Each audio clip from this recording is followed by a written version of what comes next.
7.6, number 12. We're going to continue on solving rational equations using the same three-step approach.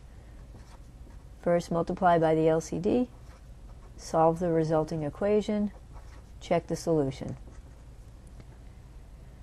Now, the first thing I would notice about this one is that there are variables in the denominator. As soon as I see variables in the denominator, I look to see what value of the variable will make the denominator equal 0. And then I make a note to myself. M equals 3 makes denominator equal to 0, so m cannot equal 3. And no matter what your denominator is, you can always figure out what makes it go to 0 by setting it equal to 0 and solving that equation. So for example, to get this conclusion here, I could have said my denominator, m minus 3, equals 0. Go through the steps of solving an equation. It equals 0 when m equals 3. All right, so we don't want the denominator to be 0, so I'm not going to allow this solution if it comes out as my answer. So let's go ahead with our normal steps now. So I'm going to rewrite the equation.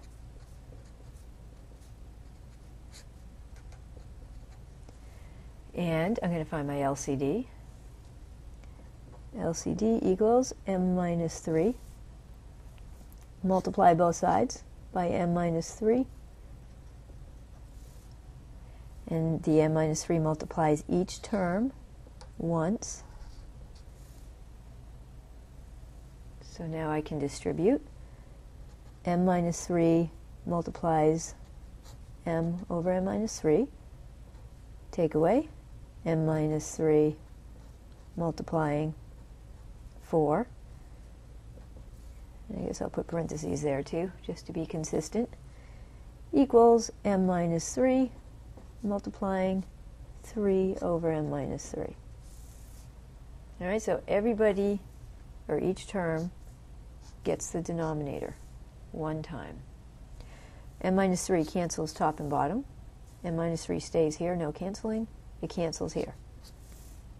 So that leaves me with m for the first term, and then take away 4 times m minus 3. So I just switched the order here of the 4 and the m minus 3, which is fine because they're being multiplied, so we can switch the order, equals 3.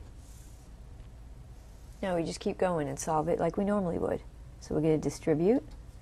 So we get m take away 4m plus 12 equals 3. Watch the signs again when you're distributing there.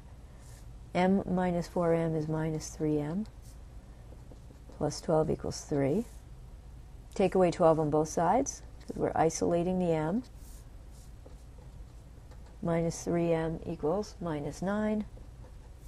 And dividing off the minus 3 on both sides, we get m equals 3. But m cannot equal 3, because if we look at the original equation, that was one of the solutions to watch out for. If m is 3, we get 3 minus 3. That's 0. We don't want 0 in the denominator. When you get a solution that makes the denominator 0, cross it out. You don't want to accept it. And seeing how there is no other solution here, our only possible answer is there is no solution to this equation.